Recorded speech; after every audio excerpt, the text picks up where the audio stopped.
Good morning, good afternoon, and good evening. I hope you're well. My name is Alex, and this is Slumber Time Podcast. So today I have a story about mental illness.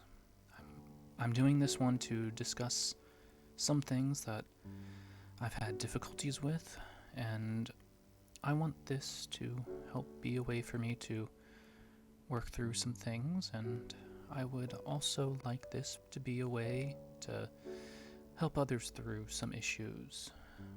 For this, I need to tell you a story first, and then I can get into the meat of it. If I can quote Lemony Snicket's A Series of Unfortunate Events, if you're interested in stories with happy endings, you would be better off reading some other book. In this case, you'd be better off listening to another podcast. The one next week should be much lighter tone, so take a look at that one if you're watching this in the future.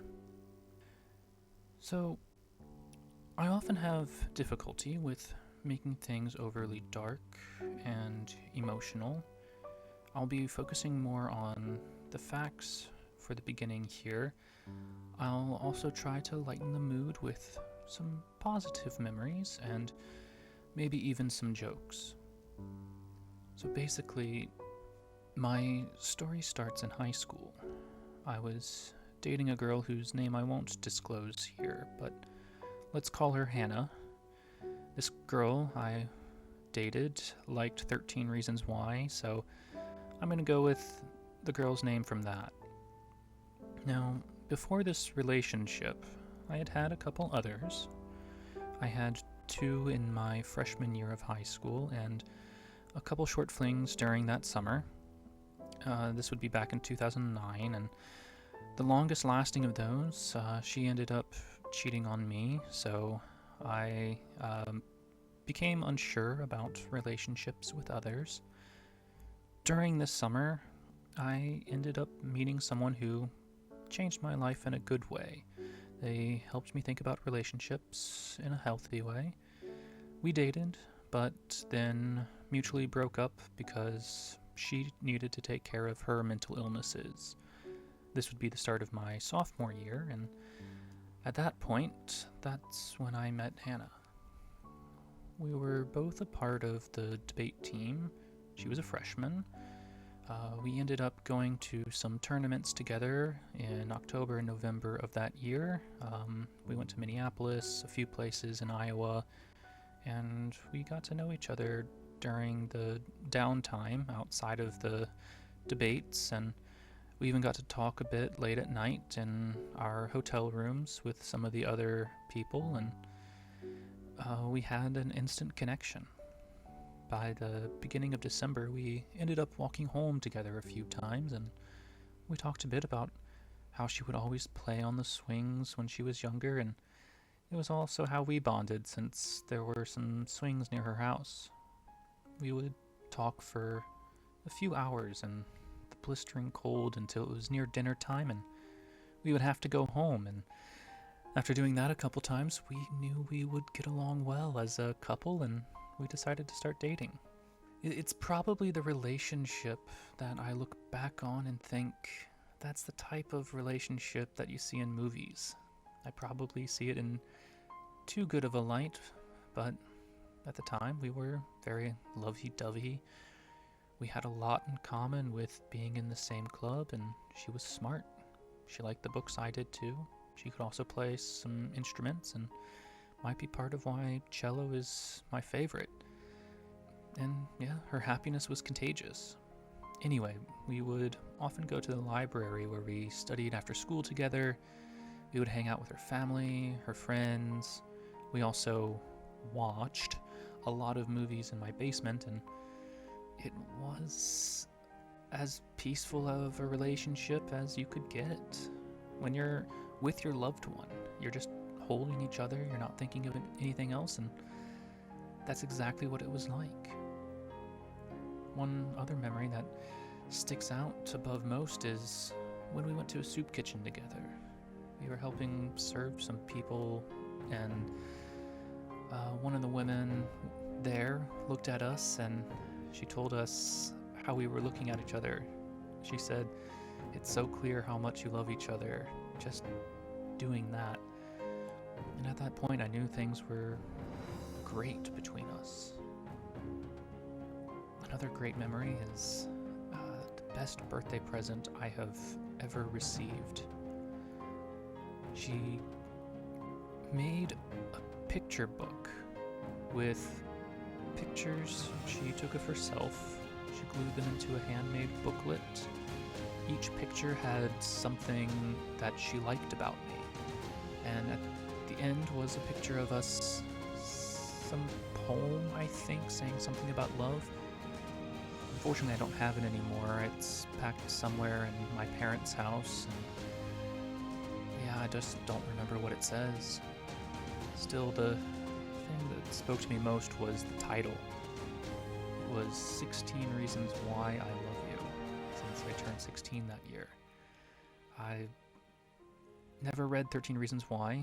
I don't know if I plan to, since I deal with depression, but I have never had a present that could top that one. The thought and love that went into it was amazing. Unfortunately, that same week, I went to France for a 3-week trip.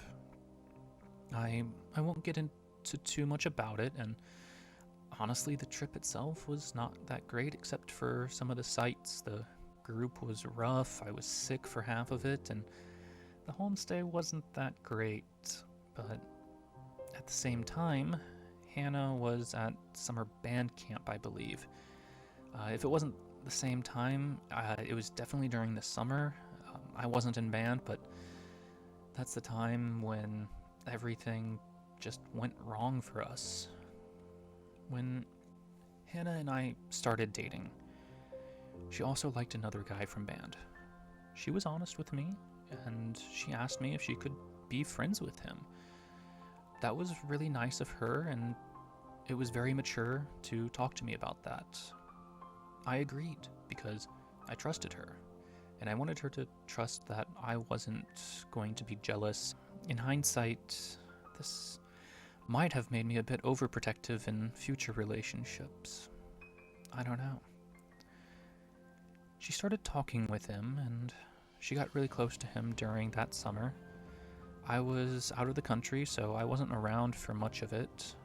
Being out of the country might have been part of why she got closer to him. I don't think I could have stopped it. Yeah, she, at this time especially, had these what-if questions. She eventually asked questions like, what if he's better than you? What if I'm happier with him? I was her first boyfriend, so she didn't know if any of that is true. Fast forward 3 years or so from this, and she messaged me saying that she was about to do the same thing to the guy she left me for as she did to me, and then she left for the person she eventually married, and that was the last time we talked. But back to the high school story, she ended up breaking up with me in August and started dating him. I found out later from her friends around Halloween that Hannah and that guy looked like they were dating during the summer, but I never got it confirmed. As far as I know, she didn't cheat physically, but some people would argue she cheated emotionally. I'm not going to get into that discussion, but I was obviously devastated, and I'm sad to say that it didn't end there. She was with this new guy, but Hannah and I were still on the debate team. We would still go to tournaments. We would still be in close contact with each other. With her hotel room next door, we would often talk late at night and get much closer to each other than we really should have. We wouldn't kiss, but we would be out in the hallways talking with each other, and she would be going back and forth emotionally with me. I was hoping to bring her back my way, and she was confused because she had feelings for both her new boyfriend and for me. She told me that her new boyfriend makes her happier, but she loved me more. It got to a point that we ended up at her house alone one day, and she definitely cheated on him with me. We stopped suddenly, and she asked me to leave while crying, and that was the last time we did anything like that. It was hurting her, it was hurting me, and what I was told later was still somehow worse. She told her new boyfriend about what she did, and he forgave her, but what he said that he's happy that she has someone there for her if their relationship ended, and I still don't know how to react to that to this day. I want to remind you that we were in high school during all of this. By this time, I'm near the end of my junior year. She's a sophomore. Her heart is being pulled in two directions, and I was trying to win her over at that time. Looking back, both she and I were completely at fault for this. I should have been respectful of her decisions, tried to let her go, and she should not have been leading me along. She sent me a message saying, "I love you." 3 words that never were and never will be a lie, while dating this other guy. Blame whomever you want. I know I spent a lot of time blaming her, but I was just as much at fault here. Now, we have arrived at the so-called meat of the story that I was saying I'll be getting into, and during senior year, this was greatly affecting me. I started writing poetry to try to vent some feelings. We generally stayed away from each other for the most part. I don't think she was a part of the debate team anymore at that point. We didn't do anything else that would be considered cheating as far as I can remember. I'd have to look at my journals from then, though. However, I was having issues breathing. My heart was racing. I felt it pounding all the time. I wouldn't be able to think straight. I'd see her and her boyfriend walk home with each other, hand in hand, as I was driving home. We lived in the same direction from school, and once I arrived home, I would get to my room and collapse. I'd hyperventilate and I'd cry. The stress of this got to me in such a way that I learned later that I was having panic attacks daily. My depression was at an all-time high, and I was at my all-time low. I ended up getting to the point that I needed to call my friend that I had dated the summer before meeting Hannah, the one I mentioned who had issues with mental illnesses. She was someone I could confide in for sure, and she persuaded me to sit my parents down and go to the doctor. It was hard to tell my parents this, but I honestly don't remember much of the conversation. I just know that I did it, and we got an appointment for a medical doctor. The doctor, it sounds like it's panic disorder with depression. So he prescribed some medicine at the lowest dosage, and that's what I wanted. He also recommended I go to therapy. I did, for a short period of time before going off to college, and to anybody out there who needs it, please don't be afraid to get therapy. You can do trials with some and see who's best for you. If you live in the USA or Canada or some of the provinces, check out psychology.com. It's a great website, and you can see which doctors would be suitable for your issues, your personality. I don't want therapy to have such a negative stigma either. They are there to help anybody live a healthier lifestyle. It's not just for people who have diagnosable illnesses. If anybody even just wants help, please get it. If you feel like there's something you need to work through, do it. If you need, send me a message, and I'll see if I can help you find help from a professional. Well, the story's nearly finished, but basically in university, I still had depression and panic attacks that came and went. I had a few really bad episodes. I ended up losing some people.